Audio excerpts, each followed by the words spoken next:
ಕರ್ನಾಟಕದ number 1 PU college Excel PU college Guruvayanakere.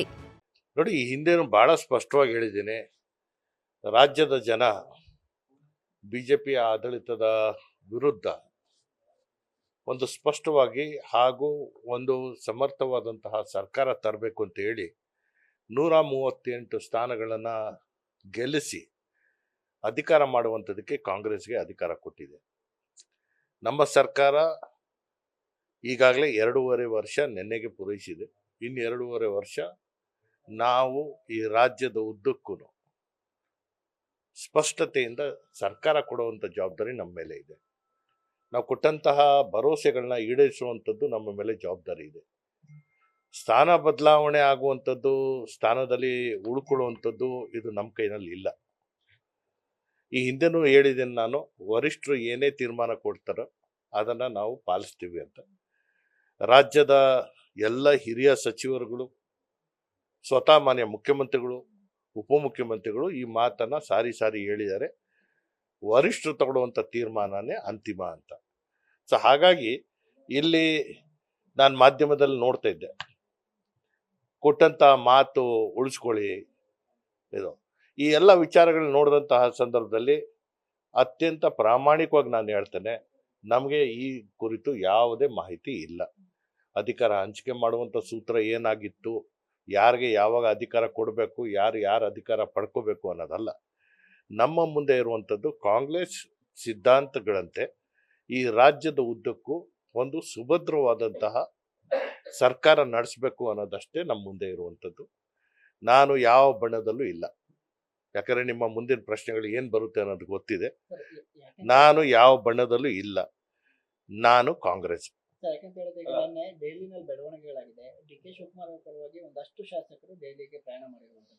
ನೋಡಿ, ಯಾರು ಪರ ಅಲ್ಲ ಹೋಗ್ತಾ ಇರುವಂಥದ್ದು. ಈಗ ನಮ್ಮ ಆಸೆನೂ 108 ಇದೆ. ಆ ಆಸೆಗಳನ್ನ ನಾವು, ಆ ಭಾವನೆಗಳನ್ನ ಎಲ್ಲಿ ವ್ಯಕ್ತಪಡಿಸ್ಬೇಕು ಅದು ವ್ಯಕ್ತಪಡಿಸಿದ್ರು ಕೂಡ ನಾವು ಏನಿದ್ರು ಕಾಂಗ್ರೆಸ್ ಸಿದ್ಧಾಂತಗಳನ್ನ ಮೈಗೂಡಿಸ್ಕೊಂಡಿರುವುದು ಬಿಟ್ಟರೆ ನಾವು ನಾಯಕರ ಆರಾಧನೆ ಮತ್ತು ಪೂಜೆ ಮಾಡುವಂಥರಲ್ಲ. ಇವತ್ತು ಭಾಳ ಸ್ಪಷ್ಟವಾಗಿ ಹೇಳ್ತೇನೆ ನಾನು, ಕಾಂಗ್ರೆಸ್ ಸಿದ್ಧಾಂತಗಳಂತೆ ನಾವು ನಡ್ಕೋಬೇಕಾಗಿರುವಂಥದ್ದು. ಅದು ನನ್ನ ಅಭಿಪ್ರಾಯ ಮತ್ತು ನನ್ನ ಉದ್ದೇಶವೂ ಕೂಡ. ನಾನು ಕೇವಲ ರಾಜಕಾರಣ ಮಾಡುವಂಥದ್ದಕ್ಕೆ ಒಂದು ರಾಜಕೀಯ ಪಕ್ಷದಲ್ಲಿಲ್ಲ.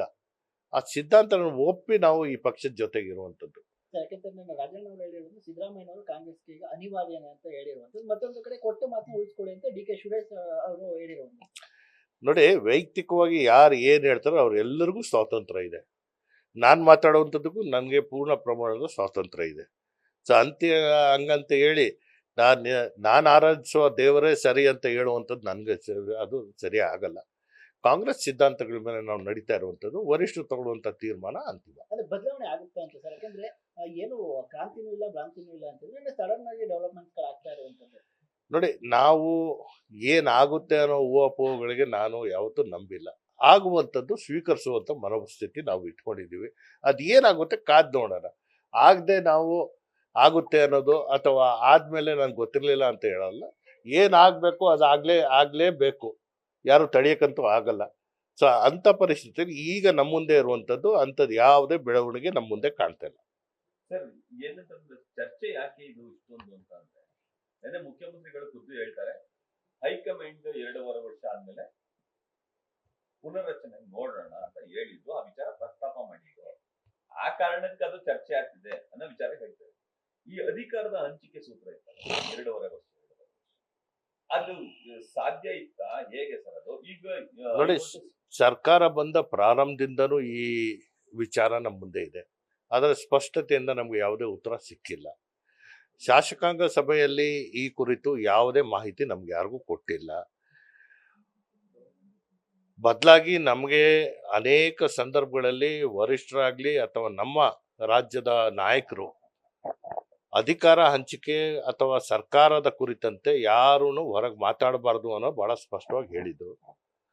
ನಮಗೆ ಯಾವ ರೀತಿಯ ತೀರ್ಮಾನಗಳಾಗಿತ್ತು, ಅಧಿಕಾರ ಹಂಚಿಕೆ ಮಾಡುವಂಥ ವಿಚಾರ ಏನು, ಈ ಯಾವುದು ನಮ್ಮ ಗಮನಕ್ಕೆ, ಶಾಸಕರ ಗಮನಕ್ಕಿಲ್ಲ. ಸೊ ಹಾಗಾಗಿ ನಾನು ಅದರಲ್ಲಿ ಹೆಚ್ಚಾಗಿ ನಾನು ಮಾತಾಡುವಂಥದ್ದಲ್ಲ. ಬಟ್ ಯಾಕೆಂದ್ರೆ ಸರ್, ಸಚಿವ ಸಂಪುಟ ವಿಸ್ತರಣೆ ಕೂಡ ಆಗ್ತಿಲ್ಲ. ನೀವು 5-6 ಬಾರಿ MLA ಆದವರು, ಸಾಕಷ್ಟು ಮೊದಲಿನಲ್ಲೂ ಕೂಡ ಅಂದ್ರೆ ಹಲವು ಕಥೆಗಳನ್ನ ನಿಭಾಯಿಸಿದ್ರಿ, ಆಸೆಯನ್ನ ಹೊಂದಿದ್ರಿ. ಇದೇ ರೀತಿ ಹೋದ್ರೆ ಹೀಗೆ ಉಳ್ಕೊಬಿಡ್ತಿರಲ್ಲ ಅಂತ. ಇಲ್ಲ ನೋಡಿ, ನಾವು ಹೇಳುವಂಥದ್ದು ನನ್ನ ಬೆಳವಣಿಗೆ ಯಾರು ಕತ್ರಿಗೆ ಹಾಕಕ್ಕಾಗಲ್ಲ, ಅಥವಾ ಬೇರೆಯವರ ಬೆಳವಣಿಗೆಗೆ ನಾನು ತಡೆಯಕ್ಕಂತೂ ಆಗಲ್ಲ. ಅವ್ರವ್ರ ಹಣೆ ಬರೋದ್ರಲ್ಲಿ ಏನಿದೆ ಅದು ಹಾಗೆ ಆಗುತ್ತೆ. ಇಲ್ಲಿ ಪ್ರಶ್ನೆ ಇರುವಂಥದ್ದು ಪಕ್ಷದ ಸರ್ಕಾರ ಇವತ್ತು ಏನು ನಡೀತಾ ಇದೆ, ಎಲ್ಲಾದ್ರೂ ಲೋಪಗಳಿದ್ದಾಗ ವರಿಷ್ಠರು ನೀವು ಮಾಡ್ತಿರೋದು ತಪ್ಪು ಅಂತ ಹೇಳಿ ನಾವು ಮಾಡ್ಬೋದು. ಇವತ್ತು ನಾವು ಕೊಟ್ಟಂತ ಮಾತು ತಕ್ಕಂತೆ ನಾವು ನಡೀತಾ ಇರೋದ್ರಿಂದ ವರಿಷ್ಠರು ಈ ಹಿಂದೆ ಯಾವ ರೀತಿಯ ಸೂತ್ರಗಳನ್ನ ಅಳವಡಿಸಿದ್ರು ಅದು ಸ್ಪಷ್ಟತೆಯಿಂದ ಅವರೇ ಹೇಳಬೇಕಾಗುತ್ತೆ.